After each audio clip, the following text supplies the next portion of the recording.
Everyone, craft education academy के इस online video platform पर मैं आप सभी का स्वागत करता हूं। हम पढ़ रहे थे बीएससी पार्ट फर्स्ट, और पार्ट फर्स्ट के अंदर हम डिफरेंशियल कैलकुलस पढ़ रहे थे, हमारा पेपर सेकंड, जिसके अंदर यूनिट फर्स्ट में हम सीरीज के बारे में पढ़ रहे थे। लास्ट क्लास में हमने सीरीज से related Cauchy root test, Cauchy का मूल परीक्षण हमने जाना था, जिसके अंदर जाना था कि अगर आप किसी भी सीरीज समेशन यूएन के लिए, किसी भी सीरीज समेशन यूएन के लिए इस राशि की वैल्यू निकाले आप, limit n tends to infinity un की पावर 1/n की, और अगर ये l आए देन l ग्रेटर देन 1 के लिए आपने जाना था कि ये डाइवर्जेंट, l लेस देन 1 के लिए ये कन्वर्जेंट, और l इक्वल टू 1 के लिए ये टेस्ट क्या हो जाता था, फेल हो जाता था। लास्ट इस टेस्ट और इस टेस्ट पे बेस कुछ एग्जांपल्स किए थे, इस पे बेस एक क्वेश्चंस और एक दो क्वेश्चंस आज हम और ले लेते हैं। देखिए,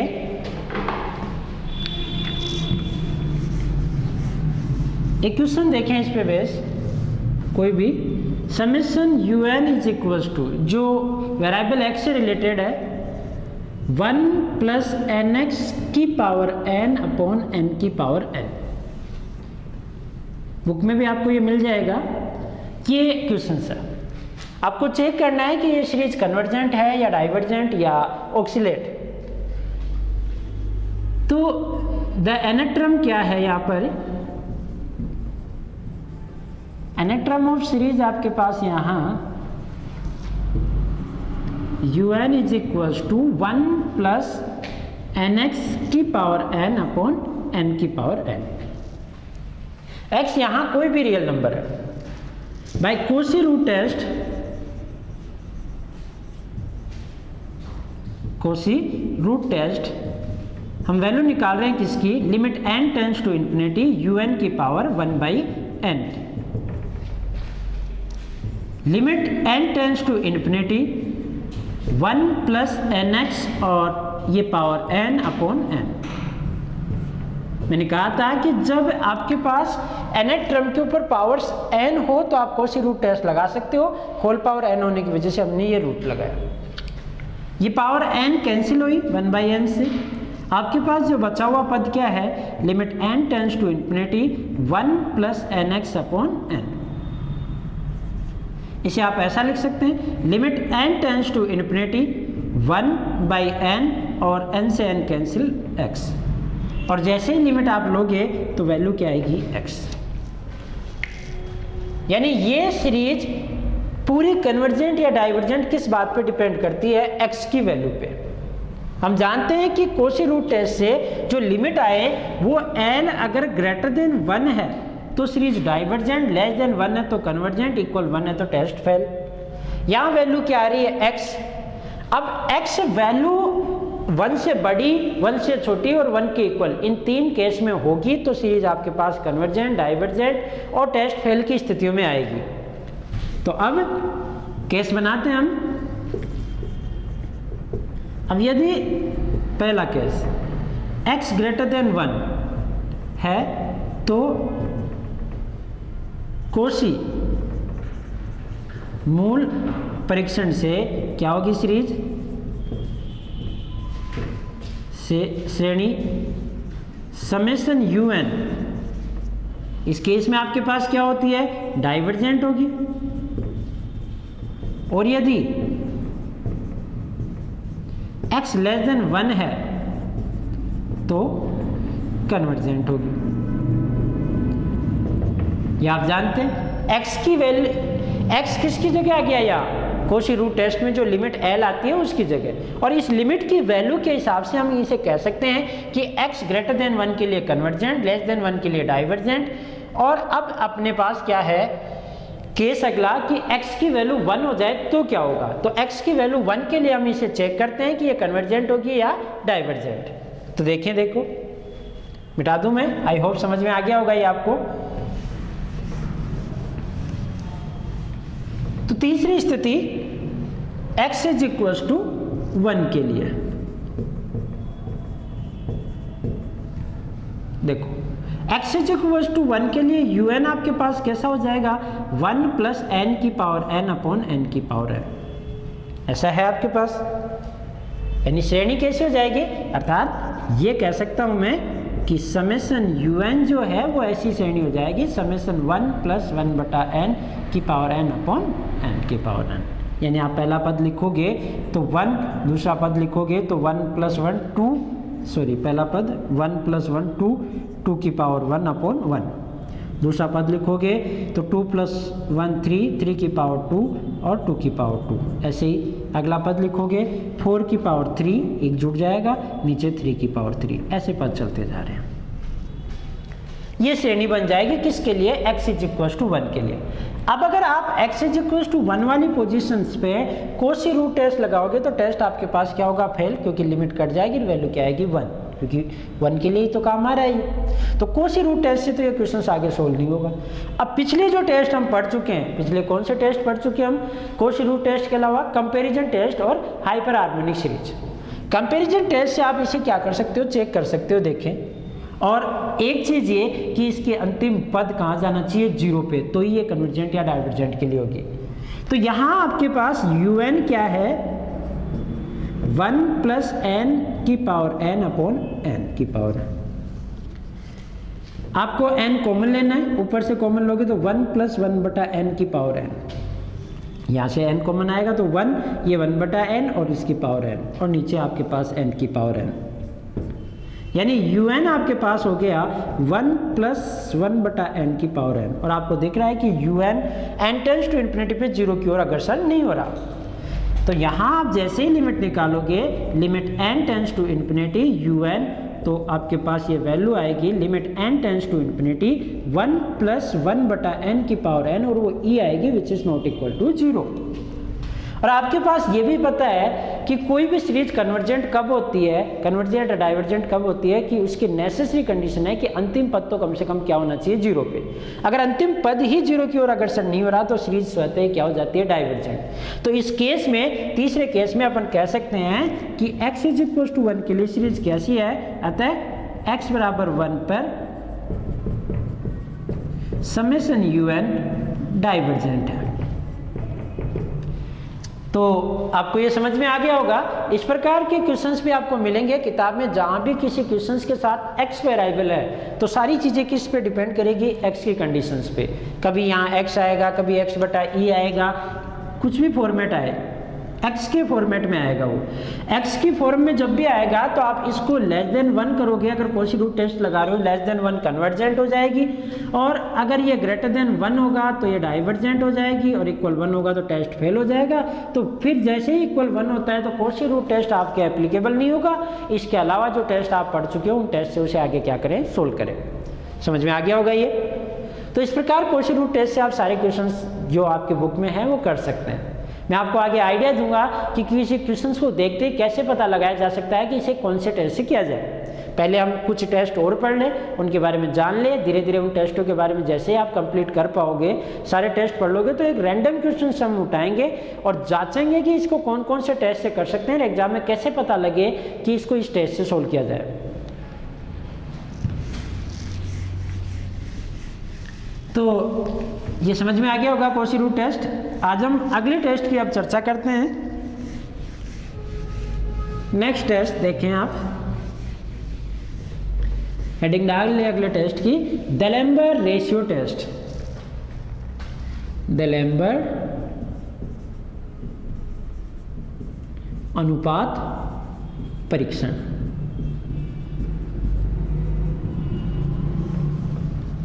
इसका आप इंग्लिश में नाम लिखोगे तो देलेम्बर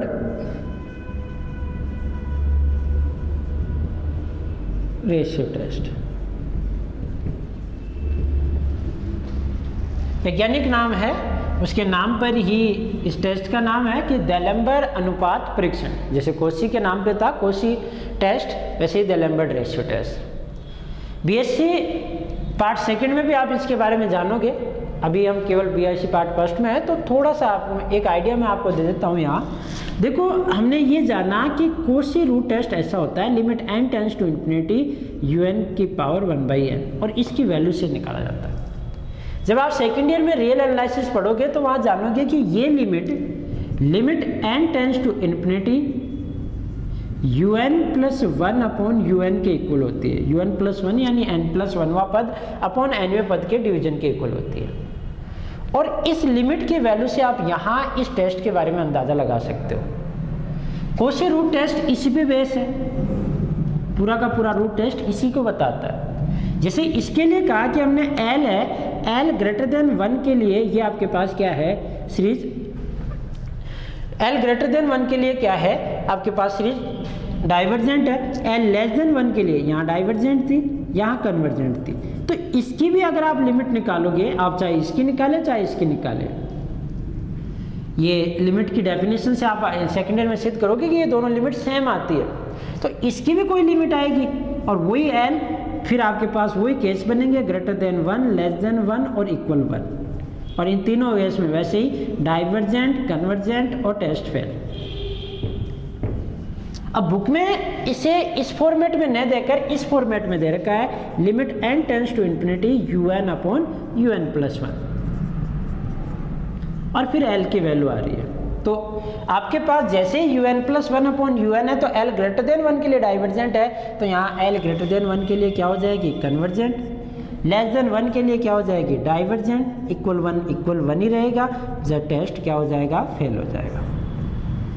अगर आप इस फॉर्मेट में लिखो, आपकी इच्छा है, ये आप पे डिपेंड करता है। आप इस फॉर्मेट में वैल्यू निकालो, लिमिट L निकालो तो ग्रेटर देन 1 के लिए डाइवर्जेंट, और अगर आप ऐसे निकाल रहे हो तो ग्रेटर देन 1 के लिए क्या हो जाएगी कन्वर्जेंट। क्योंकि आप जानते हो जैसे 2 1 से बड़ा है, पर 1/2 करते ही वो 1 से क्या हो जाएगा छोटा। तो जो चीज़ यहाँ 1 से बड़ी है वो यहाँ 1 से छोटी हो जाएगी, यहाँ जो छोटी है वो क्या हो जाएगी बड़ी, 1 ही रहेगा। तो दोनों स्थितियों में आप इसे सोल्व कर। तो अब हम टेस्ट का स्टेटमेंट लिख लेते हैं। देखो किस प्रकार है, देलेम्बर रेशियो टेस्ट, फिर इस पे बेस कुछ एग्जांपल्स और क्वेश्चंस भी करते हैं।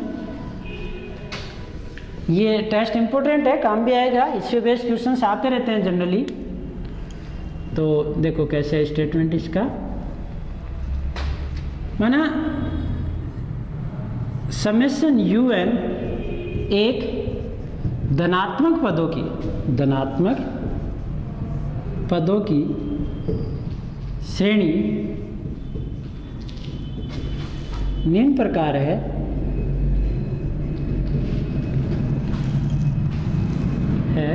कि limit n tends to infinity un upon un plus 1 is equals to L। Book में un अपॉन un प्लस 1 के ही फॉर्मेट में दे रखा है, इसलिए मैं इसी फॉर्मेट में ले रहा हूँ।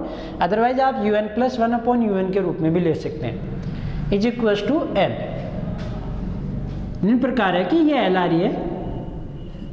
तो पहला केस, यदि L ग्रेटर देन 1 है तो समेशन un क्या होगी, अभिसारी श्रेणी, कन्वर्जेंट सीरीज, अभिसारी श्रेणी होगी। सेकंड, यदि L लेस देन 1 है तो श्रेणी कैसी होगी, लिख देते हैं पूरा ही, है तो समेशन un अपसारी श्रेणी होगी। इस केस में कैसी होगी, डाइवर्जेंट। और तीसरी स्थिति कि यदि L का मान 1 आ जाए, यदि L इज इक्वल टू 1 तो ये टेस्ट आपके पास क्या हो जाएगा, फेल हो जाएगा। यानी इस टेस्ट से आप अंदाज़ा नहीं लगा सकते कि श्रेणी कन्वर्जेंट होगी या डाइवर्जेंट। आप पिछले कुछ टेस्टों पे जाए या इससे आगे और जो टेस्ट दे रखे हैं उनसे आप इसकी चर्चा करें। तो देखिए कैसे इस पे क्वेश्चंस है। आई होप ये समझ में आ गया होगा टेस्ट, कि आपको सीरीज का nवां पद लेना है और उससे अगला पद लेना है, दोनों को डिवाइड करना है, वैल्यू L आएगी। L आपके पास अगर ग्रेटर देन 1 है तो कन्वर्जेंट, लेस देन 1 है तो डाइवर्जेंट, इक्वल 1 है तो test fail. Cauchy root test में इसका जस्ट अपोजिट था। L लेस देन 1 के लिए वो क्या था, L लेस देन 1 के लिए कन्वर्जेंट था, ग्रेटर देन 1 के लिए वो क्या था, डाइवर्जेंट। सेम इस पे बेस हम कुछ क्वेश्चंस करते हैं। देखो एग्जांपल्स और questions.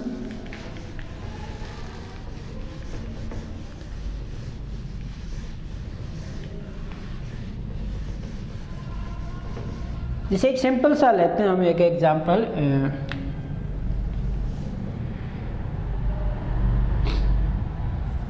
Summation u n is equals to 2n अपॉन 2n स्क्वायर प्लस 2। ये कोई भी एग्जाम्पल मैंने रैंडमली बना दिया। यहाँ nth टर्म क्या है, un आपके पास है 2n अपॉन, इसको 2 रखने से तो क्या मतलब कॉमन आके ही कट जाएगा, तो 3 कर देते हैं, 2n अपॉन 2n स्क्वायर प्लस 3। ये आपके पास nth टर्म है। यहाँ से n कॉमन लेके काट दोगे ऊपर तो 2 और नीचे आपके पास क्या बनेगा 2n प्लस 3 बटा n। n कॉमन लिया आपने एक, और limit n tends to infinity पे ये वैल्यू कहाँ जाएगी 0 पे। आई होप समझ में आ गया होगा ये। यानी यहाँ से आप जैसे ही लिमिट लोगे, limit n tends to infinity un, तो un इज इक्वल्स टू कहाँ जाएगा ये 0 पे। यानी टेस्ट के पास यहाँ पॉसिबिलिटी है कि वो कन्वर्जेंट और डाइवर्जेंट हो सकता है। अब हम अगला पद निकालते हैं un प्लस 1। वो क्या होगा 2n प्लस 1, n की जगह रखना है आपको n प्लस 1, तो इस प्रकार होगा 2n प्लस 1 इस n की जगह। नीचे रखेंगे तो 2n प्लस 1 का स्क्वायर और 3 एज इट इज। अब वैल्यू निकालें आप किसकी, ये आपके पास nth टर्म था। अब वैल्यू निकाली हमने किसकी un अपॉन un प्लस 1 की। un आपके पास है 2n और 2n स्क्वायर प्लस 3। इसके डिवाइड में रखना है आपको 2n plus 1 upon 2n plus 1 का स्क्वायर प्लस 3। ये डिवीजन में आ गया।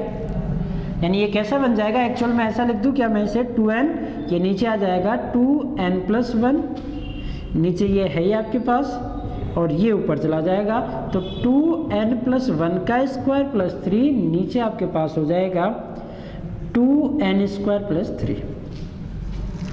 ये ऊपर रह गया, ये नीचे आपके पास आ ही गया, ये आपका नीचे था ये ऊपर चला गया। सही। अब देखें मैंने n की सेम पावर एक तरफ कर ली और स्क्वायर वाली पावर एक तरफ कर ली, कॉमन लेके इन्हें काटें तो आपके पास यहाँ क्या होगा 2 और यहाँ से 2 1 प्लस 1 बटा n कॉमन लेके मैंने कैंसिल आउट कर दिया। यहाँ से n स्क्वायर कॉमन लेंगे तो 2n स्क्वायर कॉमन आएगा तो 1 प्लस 1 बटा n उसका स्क्वायर और 3 बटा n स्क्वायर, पूरे में से n स्क्वायर कॉमन ले लिया। नीचे आपके पास 2 और ये 3 बटा n स्क्वायर। समझ में आ गया होगा। यहाँ से n कॉमन लेके काट दिया और वहाँ से n स्क्वायर। अब वैल्यू निकाल रहे हैं हम किसकी, limit n tends to infinity un upon un plus 1 की। तो limit n tends to infinity, ये आपके पास है 2 भी यहाँ से कैंसिल आउट हो गया, तो ये आपके पास क्या है, ऊपर आपके पास है 2 1 प्लस 1 बटा n स्क्वायर प्लस 3 बटा n स्क्वायर, और नीचे आपके पास 2 प्लस 3 बटा n स्क्वायर, और इसके गुणा में 1 प्लस 1 बटा n। ये है 1 प्लस 1 बटा n। लिमिट लोगे तो n टेंड्स टू इन्फिनिटी पर ये आपके पास क्या हो जाएगा 0, ये भी 0, ऊपर बचेगा 2। Limit n tends to infinity पर यहाँ पे क्या बचेगा आपके पास, ये 2, नीचे आपके पास क्या बचेगा 2, ये 0, ये 1, ये 0, यानी नीचे भी आपके पास क्या बचेगा 2, 2 से 2 कैंसिल 1। इस प्रकार का ये बन गया। जैसे आपने limit n tends to infinity ली तो इसकी वैल्यू 1 प्लस 0 का स्क्वायर 1, 3 बटा इन्फिनिटी 0, 2 प्लस 3 बटा इन्फिनिटी ये 0, ये 2 बच गया, ये 1 प्लस इन्फिनिटी 1 बच गया, ये 1 बटा इन्फिनिटी 0 हो गया, 1 बच गया, तो 2 बटा 2 ये वैल्यू क्या आ गई आपके पास 1 आ गया। अब 1 आते ही ये टेस्ट क्या हो गया, फेल हो गया। देखो कोई भी रैंडम क्वेश्चंस मैंने उठाया और उस पर देलेम्बर रेशियो टेस्ट दिया, लिमिट l का मान 1 आया और ये टेस्ट फेल हो गया। अब इस टेस्ट से इस क्वेश्चंस को आप आगे सोल्व नहीं कर पाओ। अब इसी क्वेश्चंस को आप दूसरे तरीके से देखें, मैं यहाँ एक दूसरा अंदाज़ा आपको बता रहा हूँ, मिटा दूँ कि ये कन्वर्जेंट या डाइवर्जेंट, इस टेस्ट की सहायता से हम नहीं बता सकते कि ये देलेम्बर रेशियो टेस्ट ये बता दे कि ये कन्वर्जेंट है या डाइवर्जेंट। अब देखो दूसरे आइडिया से इसे देखो, सिंपल क्वेश्चन है और आसानी से हम बता सकते हैं। अब दूसरा तरीका कैसे देखो, ऊपर से n कॉमन आया 2n था, नीचे से n स्क्वायर कॉमन आया 2 + 3/n स्क्वायर, एक कैंसिल 2/n और 2 + 3/n स्क्वायर, ऐसा ही बना।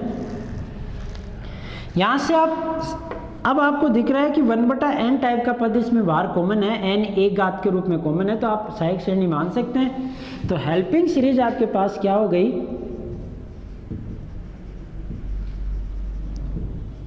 समेशन Vn = समेशन 1/n, और वो P = 1 के लिए आपके पास कैसी है, डाइवर्जेंट।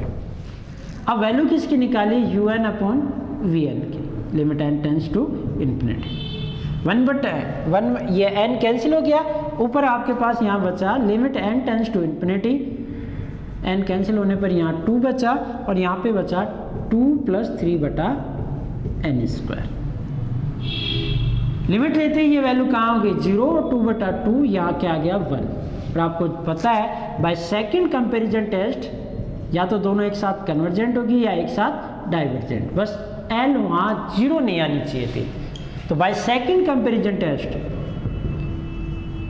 ये series summation UN is divergent, कैसी हो गई, ये एक डाइवर्जेंट सीरीज। और आपको वैसे भी दिख रहा हो नीचे n स्क्वायर है ऊपर n, तो एक पावर कटने पे नीचे एक n घात बचेगी। और हाइपर हार्मोनिक टेस्ट से जानते हो जब n की पावर 1 होती है यानी p 1 होता है तो सीरीज कैसी होती है, डाइवर्जेंट। जैसे यहाँ घात 3 कर दूंगा तो ये कन्वर्जेंट हो जाएगी। पर यही क्वेश्चन यहाँ देलम्बर रेशियो टेस्ट अगर इसमें एप्लीकेबल करते हैं तो फेल हो जाता है।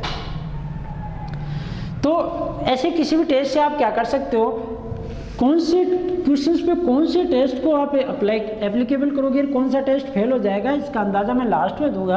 अभी हम हर क्वेश्चंस को किसी भी टेस्ट से कर रहे हैं। अगर मैं ऐसे फिक्स कर दूं कि इस टेस्ट पे यही क्वेश्चन लगेगा तो आप फिर उसी की टेस्ट को एप्लीकेबल करोगे। अभी आप सारे टेस्ट एप्लीकेबल करो किसी भी क्वेश्चन पे जितने पढ़ चुके हो, और फिर जांचो कि कौन से टेस्ट से वो सीरीज कन्वर्जेंट या डाइवर्जेंट हो पा रही है और कौन से टेस्ट पे वो फेल हो जा रहा है। अब मैं कोशी रूट टेस्ट से कुछ क्वेश्चंस लेता हूँ। बुक से आप क्वेश्चंस लोगे तो आप एक फिक्स एक्सरसाइज से क्वेश्चन लोगे तो वहाँ तो आपको पता लग जाएगा कि ये 10.2 का है और 10.2 कोशी रूट टेस्ट किया, तो इसका मतलब सारे क्वेश्चन कोशी रूट टेस्ट से हो गए। बट कोई रैंडमली क्वेश्चन आप किसी एक्सरसाइज का उठाओ और उस पर सारे टेस्ट एप्लीकेबल करके देखो कि आपको अंदाज़ा मिलेगा कि किस टेस्ट से ये क्वेश्चन ईजी वे में सोल्व हो रहा है, कौन सा टेस्ट इस पर फेल हो रहा है। अब देखिए, हम देखो देलम्बर रेशियो टेस्ट पे कुछ क्वेश्चंस लेते हैं।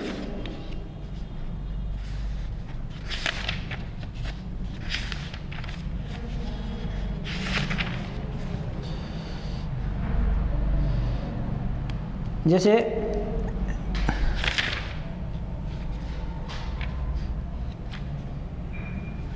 मैं क्वेश्चन नंबर 3 लेता हूँ,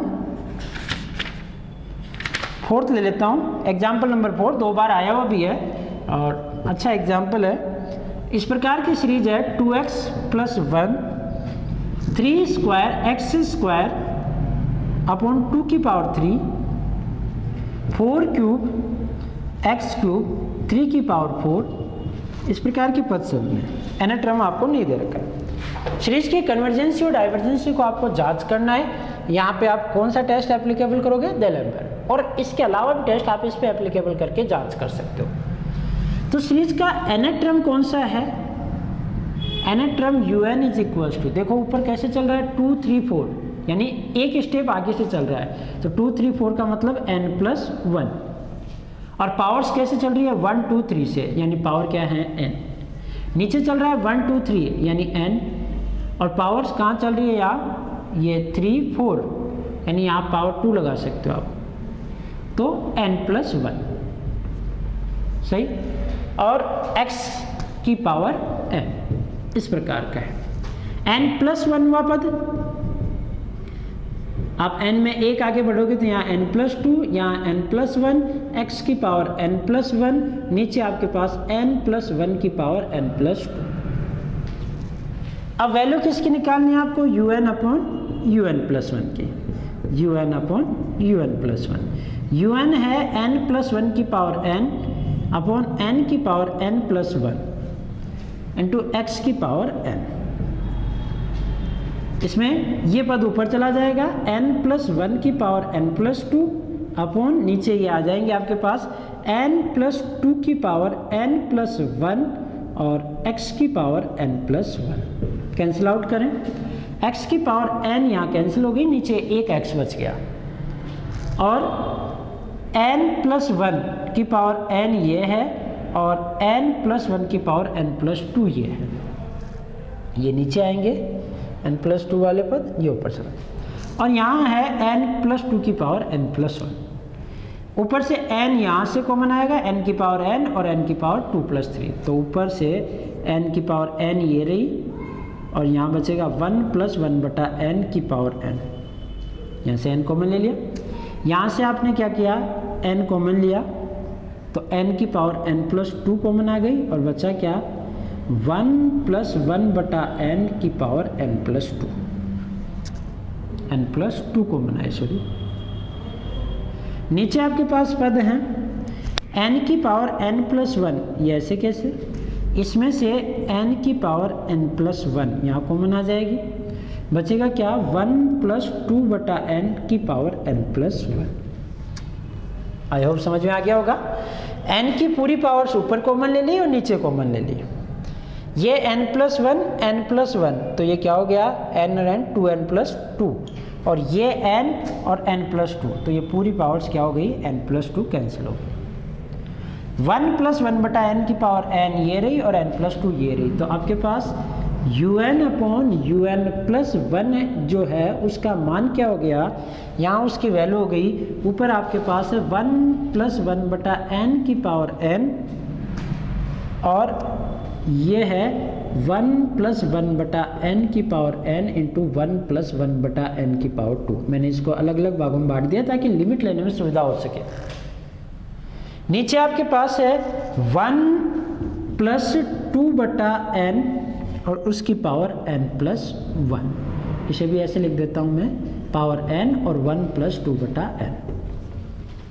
अब हम क्या करते हैं, लिमिट लेंगे, limit n tends to infinity un/un+1, limit n tends to infinity, ये 1+1/n की पावर n, 1+1/n की पावर n और 1+1/n की पावर 2,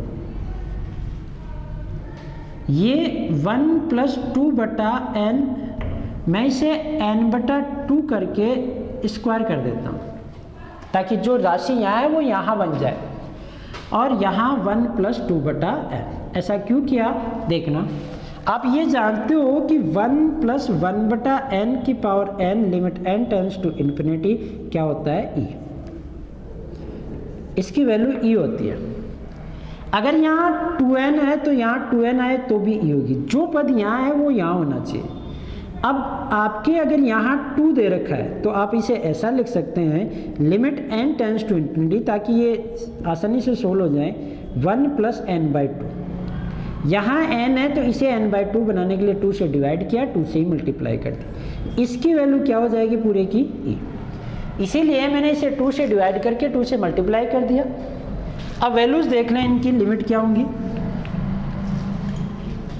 इसकी लिमिट e, इसकी e 1+, ये क्या हो गया, 1 की पावर 2, 1 हो जाएगा, इसकी लिमिट e², ये e और उसका स्क्वायर, और इसकी लिमिट 1, e² से e² कैंसिल, वैल्यू 1, और साथ में आपके पास एक x बच रहा था नीचे, 1/x, 1/x, और इसके साथ भी 1/x, 1/x, 1/x, यानी इस सीरीज के n टर्म्स की लिया आपने और n+1वां टर्म लिया, डिवाइड करके जैसे ही लिमिट ली तो लिमिट की वैल्यू क्या आई, 1/x। अब सारी बात इस लिमिट 1/x पे डिपेंड है कि अगर ये ग्रेटर देन 1 है तो सीरीज कन्वर्जेंट तेलेम्बर रेशियो टेस्ट से, लेस देन 1 है तो डाइवर्जेंट और इक्वल 1 है तो टेस्ट फेल हो जाएगा। तो चेक करते हैं, देखो इस पे, अब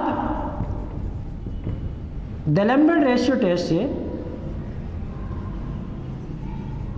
तेलेम्बर टेस्ट से यदि 1/x ग्रेटर देन 1, जैसे ही ये वैल्यू ग्रेटर देन 1 यानी x खुद किससे हो, लेस देन 1, तो समेशन un कैसी हो जाएगी, कन्वर्जेंट। और यदि 1/x लेस देन 1 अर्थात x क्या हो ग्रेटर देन 1 तो समेशन un क्या हो जाएगी आपके पास डाइवर्जेंट। अगर लिमिट आपके पास क्या हो ग्रेटर देन 1 तो कन्वर्जेंट, लेस देन 1 तो डाइवर्जेंट। तो 1/x अगर ग्रेटर देन 1 है तो ये कन्वर्जेंट हो जाएगी, 1/x अगर लेस देन 1 है तो ये क्या हो जाएगी डाइवर्जेंट हो जाएगी। फाइनली क्या हो गया कि x लेस देन 1 है तो कन्वर्जेंट और ग्रेटर देन 1 है तो डाइवर्जेंट। आगे बढ़े हम, देखो इस पे एक केस इसमें रह गया कि जब 1/x का मान 1 हो जाए तो क्या होगा। अब यदि 1/x इज इक्वल टू 1 है तो आपके पास टेस्ट क्या हो जाएगा फेल हो जाएगा। इसका मतलब क्या हो गया कि x का मान 1 है तो टेस्ट फेल है, तो टेस्ट क्या हो जाएगा आपके पास फेल हो जाएगा। यानी x इज इक्वल टू 1 पर आपको सीरीज को अलग से चेक करना होगा। तो अब x इज इक्वल टू 1 पर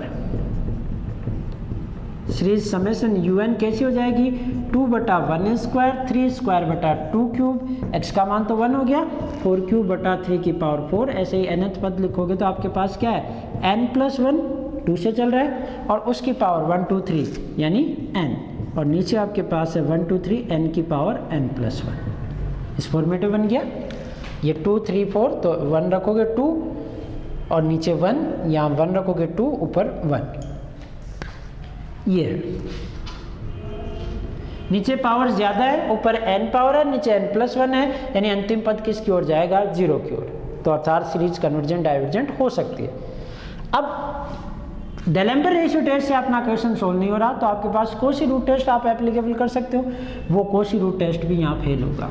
आप अगर उसे लगा के देखोगे तो वो भी फेल होगा, क्योंकि डेलेम्बर जब फेल होगा तो कोशी भी 100% फेल होगा, क्योंकि दोनों सेम प्रोसेस के टेस्ट है। तो इसके अलावा बचा क्या अपने पास कंपैरिजन टेस्ट, तो तुलना परीक्षण हम इस पे एप्लीकेबल करते हैं। देखो un क्या है n+1 की पावर n और ये है n की पावर n+1। ऊपर नीचे n कॉमन लो, n की पावर n कॉमन आया 1+1/n की पावर n कॉमन ले लिया, नीचे n की पावर n+1।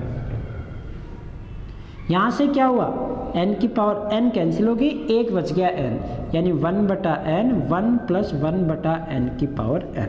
इस प्रकार का पद बच गया।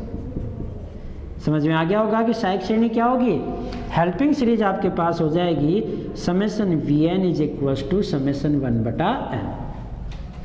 यही हो गई, जो P इज इक्वल टू 1 के लिए कैसी है डाइवर्जेंट है।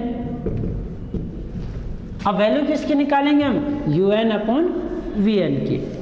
un/Vn का मान अगर 0 नहीं आया और कुछ भी फाइनाइट नंबर आया तो हम कह सकते हैं कि ये सीरीज दोनों एक साथ या तो कन्वर्जेंट होगी या डाइवर्जेंट। यहाँ वाले केस में क्या होंगी डाइवर्जेंट। तो un/Vn का मान निकालें, 1/n कैंसिल हो जाएगा, बचेगा क्या 1+1/n की पावर n। आप लिमिट निकालें इसकी, limit n tends to infinity un/Vn, limit n tends to infinity 1+1/n की पावर n, और इसकी वैल्यू क्या आएगी e, which is not equal to 0। तो इसका मतलब अतः द्वितीय तुलना परीक्षण से ये क्या हो जाएंगी दोनों, द्वितीय तुलना परीक्षण से किस केस में x इज इक्वल टू 1 के लिए समेशन un कैसी है डाइवर्जेंट है। x इज इक्वल टू 1 के लिए डाइवर्जेंट है और x लेस देन 1 के लिए कन्वर्जेंट थी, ग्रेटर देन 1 के लिए क्या थी डाइवर्जेंट। तो डाइवर्जेंट वाले कितने केस हो गए, एक तो ग्रेटर देन 1 वाला और एक इक्वल 1 वाला। तो आप इन दोनों को मिला के एक साथ लिख सकते हो कि x ग्रेटर देन 1 के लिए कैसी हो गई डाइवर्जेंट और x लेस देन 1 के लिए कैसी हो गई सीरीज कन्वर्जेंट। समझ में आ गया होगा ये। इस प्रकार हम इन क्वेश्चंस को सोल्व कर सकते हैं किसकी सहायता से, डेलेम्बर रेशियो टेस्ट से। इसी टेस्ट के साथ एक टेस्ट और काम आता है लॉगरिथम टेस्ट, जिसकी चर्चा हम कल करेंगे। थोड़ा सा आइडिया मैं दे देता हूँ आपको उस पर कि लॉगरिथम टेस्ट क्या होता है कि उसमें आप वैल्यू निकालते हो n log un/un+1 की। इस चीज़ की वैल्यू आप निकालोगे, स्टेटमेंट हम कल लिख लेंगे भले ही। और इसकी वैल्यू वही एल आएगी। और वैसे ही 3 केस बनेंगे कि एल ग्रेटर देन 1 के लिए कन्वर्जेंट, जैसे आपके पास L greater than 1 convergent, less than 1 divergent, equal 1 test fail. Without proof हम इन टेस्टों को यहाँ पढ़ रहे हैं, प्रूफ की यहाँ अपने को रिक्वायरमेंट नहीं है। और इन फ्यूचर आप जब भी नेट या गेट की कोई तैयारी करोगे तो उनमें आप इनके प्रूफ को भी समझोगे। और इन क्वेश्चंस को, इन टेस्ट के अलावा भी हम आगे जाके एक टेस्ट जानेंगे, most powerful test, Gauss test, उसकी सहायता से भी कर सकते हैं। अब यहाँ समझना और पढ़ना इसलिए ज़रूरी था, इसलिए हम सारे टेस्ट की चर्चा कर रहे हैं। तो ये लॉगरिथम टेस्ट, जिसे कल लिख लेंगे हम स्टेटमेंट, आप समझ ले भले। इस पे बेस भी आपको इसी एक्सरसाइज 10th सी में क्वेश्चंस मिलेंगे, सी या डी जो भी आप पढ़ रहे हैं। और वही एल आएगी limit, greater than 1 convergent, less than 1 divergent, equal 1। आगे जितने भी टेस्ट बनेंगे उनमें सब में ग्रेटर देन 1 के लिए कन्वर्जेंट और लेस देन 1 के लिए डाइवर्जेंट। जब आप un अपॉन un प्लस 1 लिखोगे तो ग्रेटर देन 1, और अगर आपने un प्लस 1 अपॉन un लिख दिया तो लेस देन 1 के लिए कन्वर्जेंट हो जाएगी, जस्ट उल्टा हो जाएगा इसका। तो कल हम इस पे भी क्वेश्चंस करते हैं। आई होप आज की क्लास आपको समझ में आई होंगी। मिलते हैं हम कल अगले वीडियो में।